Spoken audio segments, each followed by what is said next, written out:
नमस्कार दोस्तों, आज हम बात करेंगे कि घर से बीमारी को कैसे दूर भगाएं। हमें मेडिसिन, दवाई या औषधि कहाँ रखनी चाहिए और कहाँ बिल्कुल भी नहीं रखनी चाहिए। कई बार हम देखते हैं कि घर से बीमारी दूर होने का नाम नहीं ले रही। घर में अक्सर कोई ना कोई बीमार पड़ा रहता है। आप महसूस करते हैं या तो मेडिसिन असर नहीं कर रही या बहुत धीरे धीरे असर डाल रही है। तो सबसे पहले आज जानते हैं कि हम मेडिसिन, दवाई या औषधि को कहाँ रखें। वास्तु के प्राचीन ग्रंथ विश्वकर्म प्रकाश में विश्वकर्मा महाराज जी ने उनके अनुसार औषधि रखने की यानी दवाई या मेडिसिन रखने की सर्वोत्तम जगह उत्तर और ईशान के मध्य में है, यानी नॉर्थ और नॉर्थ ईस्ट के मध्य में NNE में औषधि रखने की सर्वोत्तम जगह है।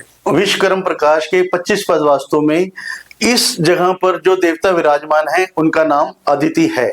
अदिति 12 अदितियों की माँ है। अदिति यानी सूर्य, सूर्य से ही हमारा जीवन है। सूर्य हमें ऊर्जावान बनाता है, सूर्य हमें स्वास्थ्य लाभ देता है।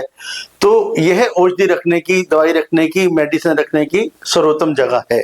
अदिति को लक्ष्मी भी कहा गया है। ये अच्छे स्वास्थ्य के साथ साथ हमें सुंदरता देती है, हमें धन दौलत देती है और शुभ गुण भी प्रदान करती है। तो हम अपने सौंदर्य प्रसाधन भी इस दिशा में रख सकते हैं। यह तो हमने बात की कि हमें औषधि या दवाई कहाँ रखनी चाहिए। अब हम बात करेंगे कि जो हमें औषधि, दवाई या मेडिसिन है कहाँ पर बिल्कुल भी नहीं रखनी चाहिए और कैसे रखनी चाहिए। सबसे पहले आपको ध्यान देना है कि जो आपकी मेडिसिन है घर में फैली हुई ना हो। अगर ये मेडिसिन फैली हुई है तो आपकी बीमारी भी बिखरी रहेगी, आपको ठीक होने में समय लगाएगी। इन्हें एक जगह व्यवस्थित करके रखें।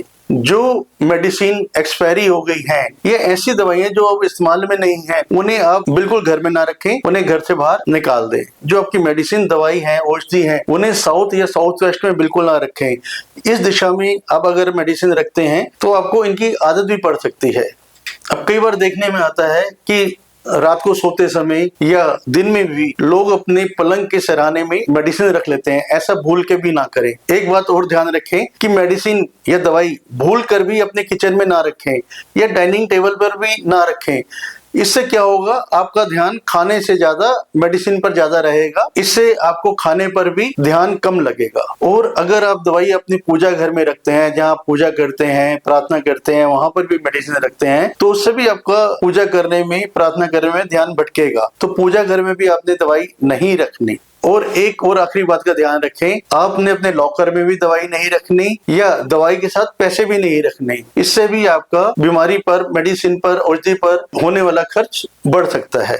इन छोटी छोटी बातों का ध्यान रखकर आप मेडिसिन पर होने वाले खर्चों से बच सकते हैं, जल्दी स्वास्थ्य लाभ प्राप्त कर सकते हैं और ऊर्जावान बने रह सकते हैं। मैं Sunil Mehtani, Vastu expert and astrologer, Vastu के कई विषयों पर बात करेंगे। आपने मेरा चैनल सब्सक्राइब नहीं किया है तो सब्सक्राइब कीजिए, अच्छा लगा है तो लाइक और कमेंट्स भी कीजिए। अब जल्दी किसी नए विषय के साथ दोबारा मिलते हैं।